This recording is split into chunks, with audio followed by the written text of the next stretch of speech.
Coach, Coach Delali here. We've seen you work with the team for a while now. You started with a couple of players. You can see that obviously you reduce it to a certain appreciable number. Do you mind taking us through the process in reducing the number to what you have? And if possible, if you would mind sharing the players that your final squad with us. Okay, thank you very much, and then good morning to our cherished media population. I appreciate really to be here to share some insights of what this team has been through.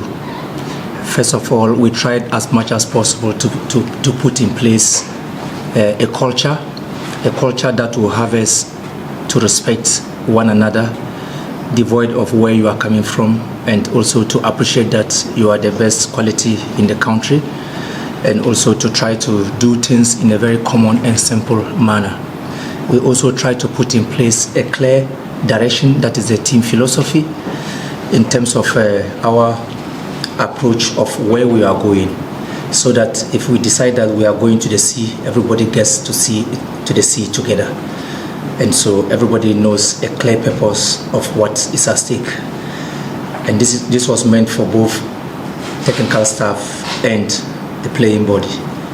We also put in place a clear direction of play, that is the style of play, in terms of the different phases of the game, what we want to do defensively and what we want to do offensively.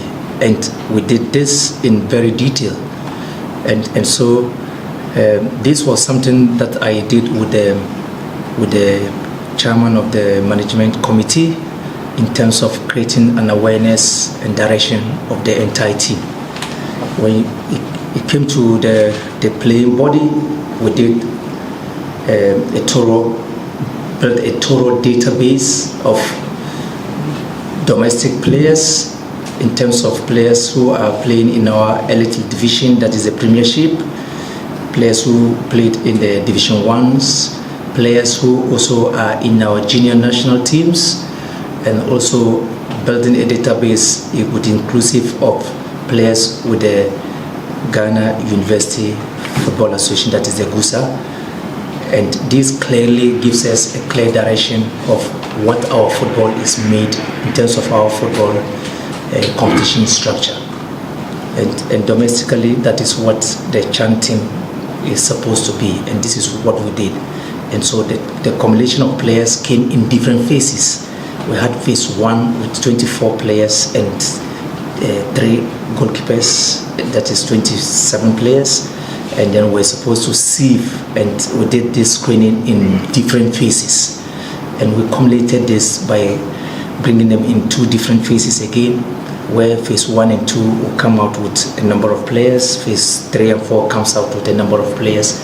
And with this, we assemble players from Monday when they play their league games, Tuesday, Wednesday we play a game, and then they return back to their club. And so that's what, when I started the introduction, I said the intermittent. So intermittently, this is what we're putting in place. And so the team is now 26 players, but I'll assure you that the team is over 500 players, because I still appreciate those that came in different phases. You never know, maybe in the next week you might call 1 or 2 of them, because they know everything about the team. So this is the culmination of the work we've done, all this. And we'll be doing this with clear in our monitoring system. I go around all the league centers, my coaches go around all the league centers, and I use other coaches of the Premier clubs, coaches of Division 1 clubs. I speak with them to give me updates. And each time we call a player and we're releasing the players, we give updates to their various clubs. Each time we invite players, you can attest that Amwa and MP, they were not with us because, and then Samuel Tete, and then Apple were not with us because, in the initial point, because they were engaged in the Champions League. Kotoko had some outstanding matches to clear, so there was no need to have conflict of players' involvement. There was the need to create a collaboration, and so we have this collaboration across with the coaches. That sometimes when the coaches split, that they're struggling with the position and the need that player, why not? We need to align. It is all about aligning so that we can all, it is not in our interest, but it's in the interest of the player. So I created that room for Albert Amwa because he was not in the different phases. Because Kotoko had to clear outstanding games, and then they had to go to the US, and so we couldn't see him at that time. But I created the opportunity to see him in the last 2 weeks and also have him play about 60 minutes in the game against Togo, because I had seen the others very well and I could make a decision. So this is the culmination of events in the various activities that the team has been involved from the 30th of October till date. Well, Coach, my name is Alfred Statements. I work with the Media and Secretary, Gunia TV and VFL.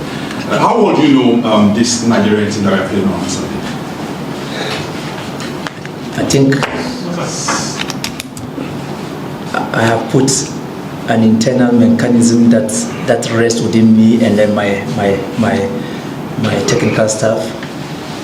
I create a lot of connections and bonding, both within and then outside Ghana, and so we have adequately followed their events, just as we anticipate that they would have also adequately followed our events.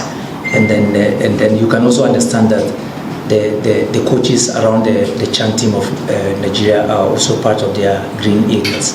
So there can be some similarities of how the Green Eagles play. But I think that I have found my own way of finding, the necessary credible information in terms of how we need to map up. And so we are better aware of what the Nigerian team is made of. More especially, you need to follow the Nigerian league also, and then following the Nigerian league will give you some credible information of how individual players' style of play looks like, and how the coach wants to organize his team both on and off the ball, and then how they deal with set pieces situations. So I think that we have incredibly amassed some very relevant information that leads us. But you can understand that it's important to appreciate your opponent, but it's more credible when you know how you operate. So we appreciate what the opponent are, but I think that we have equally worked on ourselves in order to be able to believe in what we have, and then we also believe that we will take better care of our moments. All right, Mutala. Coach, my name is Mutala. I work with TV3. You talked about the intermittent break in camp. Was that a disruption to your plan, or you rather benefited from that with the players playing matches every weekend? I think that it's a clear balance. It's a clear balance in terms of, at the top level, you might not have the player for the whole period. You need to, and that is part of the culture that we have built. The culture we have built is to give them the awareness and perception of what happens at the top level. That at the top level, you come in few days, you get integration, and you adapt to tactical means. And then in the physical component, you try to maintain. You don't go beyond because they are in season. And that is why collaboration and aligning is so important, that you have to always communicate with the other side of you, that is their club side, to know where they are. And it is important to also appreciate monitoring when you go out and you watch game, and I connect with them. My good friend Akoto will attest that I connect more with my players, and irrespective of them being in my team or not, I still connect with them. Because I always believe that you are a national figure, and so every player is your player. Today he might be with you, tomorrow he might be with another person, but you need to have that connection, create that bonding. And so the bonding was very key, and the collaboration between clubs has been very, very good, even though there are always challenges, because some clubs will definitely have challenges, and that is fine. But that is why I used the word balance. Always is the balance that is very important. All right, Kandanga. Any question for the coach again, please? Yes, there may be 2 more questions. Yes, Clinton. Coach, are there any injury concerns running as well? I think that we have been very lucky. Football is a physical sport. Definitely, you expect knocks here and there. So far, you can see all the 26 players are on the pitch, and everybody is showing to express so that he catches the eye of the coach. But I think that these players, one thing that I have to emphasize is that the team spirit and the team connect is so great, so great. It's something that it's been long since I saw, and I'm sure it's because of this, the structures that have been instituted, and the self-belief in what we are doing, and the acceptance that we want to change a narrative. We want to bring something into the Ghanaian football approaches that these boys are the crusaders, and that is the challenge I've given them. I said, you are the crusaders of the change that we want to, the revolution that we want to bring around. You are the crusaders of it, and it's something that I really appreciate these boys for that. They are not the players who complain about anything. When I tell them that today we are training, and after training we are in the gym, and they believe in what you say. They have trust in you because, in terms of their difficulties, you are at that moment. And so I asked everyone to give him a helping hand and support. So can you imagine such a person, what he will give out? So these are the small inputs of connect and bonding that we try to create around the team. Let's do one last question. Yes, Coach, Isaac from Diamond TV. For the national team, most of the times, goals are yes and no. I've made a thing. From the senior side, from the junior side, are we expecting say local blaster will do more than the seniors in terms of scoring goals? I think that I will speak in perspective of our team, and I believe that we're doing a lot in terms of the different components of the game. Football,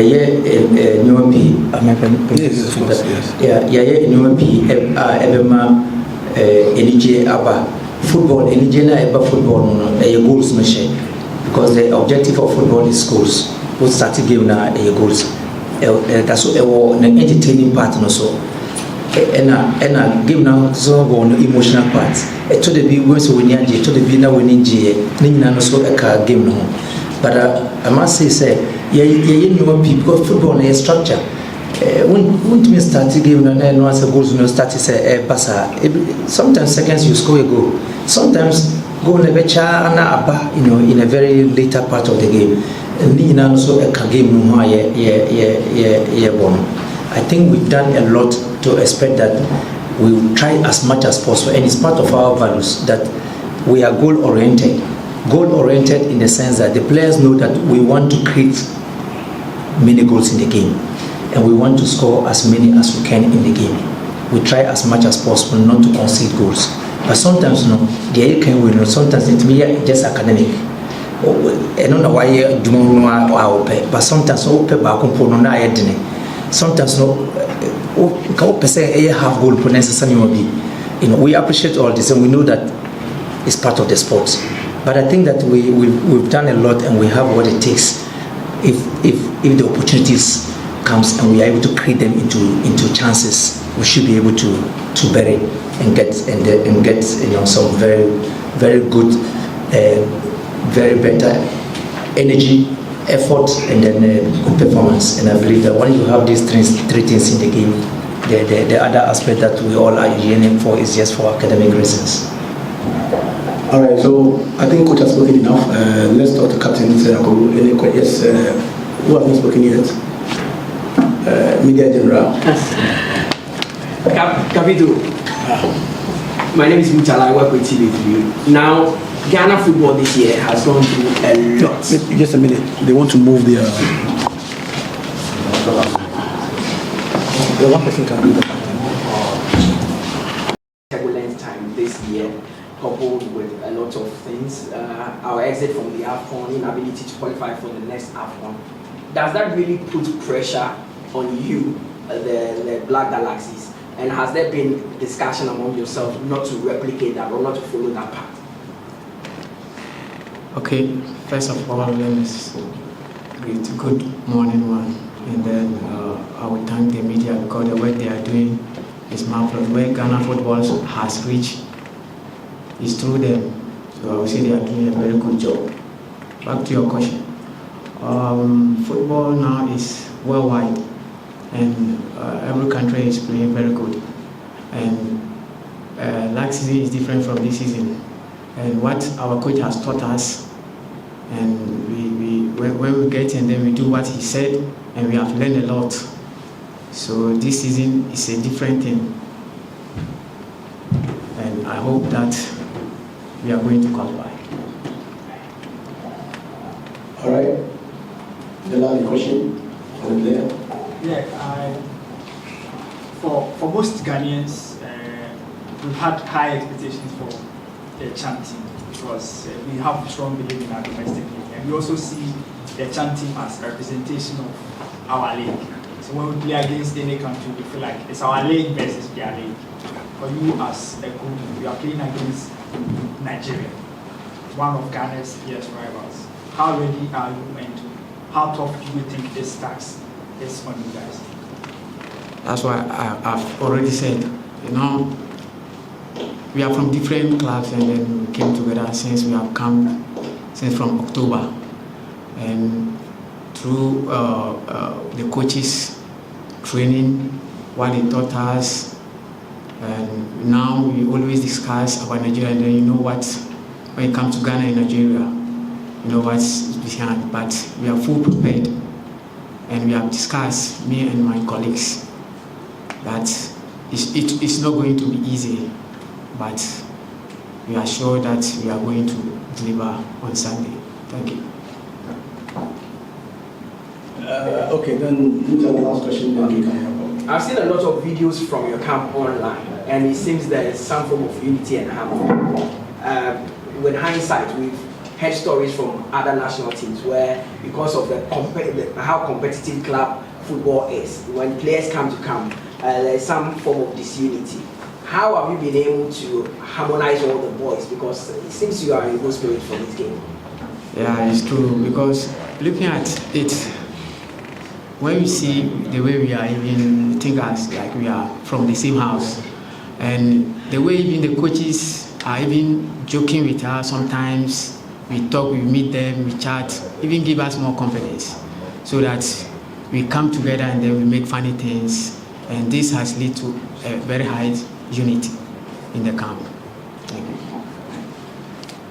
All right, so gentlemen, this is where we call it a